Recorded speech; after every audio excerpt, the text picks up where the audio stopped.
Hello, সবাই কেমন আছো? আশা করি সবাই ভালো আছো। আমিও ভালো আছি। আজকে আমি তোমাদের সাথে কেক বানানোর রেসিপি শেয়ার করব। আমি বিনা ওভেনে আজকে কেক বানানো দেখাবো। আমি আজকে ইডলি মেকারে কেক বানাবো। তো চলো আমি কিভাবে বানাই দেখতে থাকো। তো রেসিপিটা শুরু করা যাক। তার জন্য আমার লাগবে 1 কাপ চিনি, 1 কাপ তেল নিয়ে নিয়েছি আর 2টো ডিম নিয়ে নিয়েছি। এখন আর সামান্য নুন দিয়ে এটাকে গ্রাইন্ড করে নেব।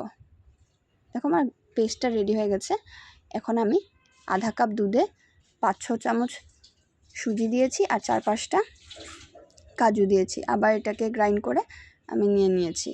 এখন আমি 1 কাপ ময়দা দিয়েছি আর কমলার গুঁড়ো দিয়েছি। কমলার গুঁড়োটা টেস্টের জন্য দিয়েছি, ফ্লেভারের জন্য। তারপর আমি সুন্দর করে এটাকে ব্লেন্ড করে নেব।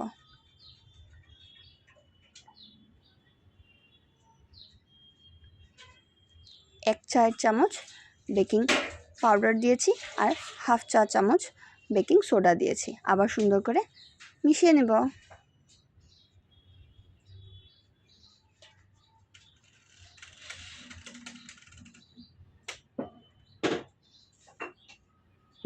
আর কেক যত ভালো ব্লেন্ড হবে ততই স্পঞ্জি, সফট আর খেতে খুব স্বাদ হবে আর ফুলবেও। তো যারা নতুন দেখছো আমার ভিডিওটা, আজকে প্লিজ লাইক, সাবস্ক্রাইব, শেয়ার করে আমার পাশে থেকো। আর যারা পুরনো বন্ধুরা দেখছো তারা প্লিজ আমার লাইক, কমেন্ট, শেয়ার করে আমার পাশে থেকো। আমিও তোমাদের সবার ভিডিও দেখার চেষ্টা করি আর কমেন্ট আর লাইক করে আসি। আর যারা ফেসবুক থেকে দেখছো আমার পেজটাকে ফলো করে দিও আর লাইক, কমেন্ট, শেয়ার করে দিও। এখন আমি ইডলি মেকারে সামান্য তেল লাগিয়ে উপর দিয়ে ময়দা ছিটিয়ে এখন আমি ব্যাটারটা দিয়ে দিচ্ছি।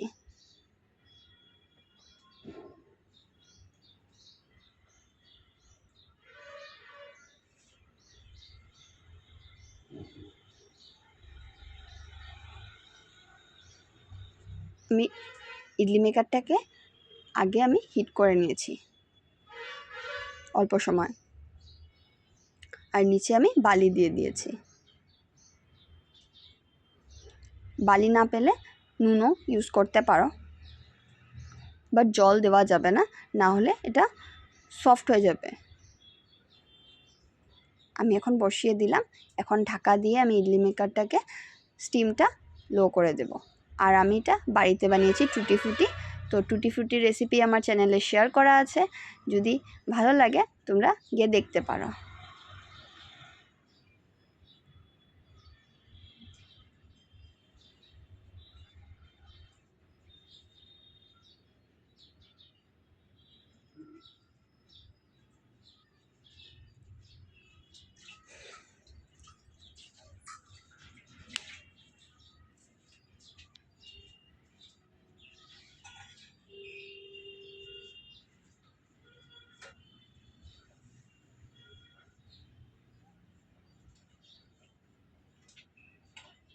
আর টুটি ফ্রুটি না দিলেও কেকটা সেমই টেস্ট করবে।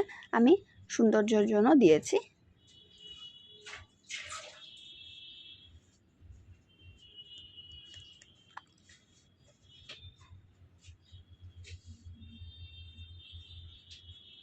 আমি এখন ঢাকা দিয়ে 10 মিনিটসের জন্য স্টিমটা লোতে রেখে দেব। 10 মিনিটস পরে আমি একটু চেক করেছিলাম, হয়নি, তারপর আমি আবার ঢাকা দিয়েছি। দেখো এখন আবার 10 মিনিটস পরে উঠিয়ে নিয়েছি। আমার কেক পুরোপুরি রেডি। আমি এখন এটাকে তুলে নিয়ে ঠান্ডা করে নিচ্ছি। এই দেখো আমি থালাতে সাজিয়ে নিচ্ছি। খেতে খুবই টেস্টি, সফট, স্পঞ্জি। অনেক পিস করার কেক বানিয়ে পিস করতে অনেক কষ্ট হয়, তার জন্য কেক ছোট ছোট করে বানিয়ে নিয়েছি। একটা খেয়ে নিব। তো তোমাদের যদি আমার রেসিপিটা ভালো লাগে একটা লাইক, কমেন্ট, শেয়ার, সাবস্ক্রাইব করে আমার পাশে থেকো। আর ধন্যবাদ পুরো ভিডিওটা দেখার জন্য আর আমার পাশে থাকার জন্য। আর তোমাদের কমেন্টে আমাকে আরও নতুন নতুন ভিডিও দেওয়ার উৎসাহ দেয়। আর তোমরা প্লিজ লাইক করে দিও আমার ভিডিওটা, তাহলে আগ বাড়তে সাহায্য হবে।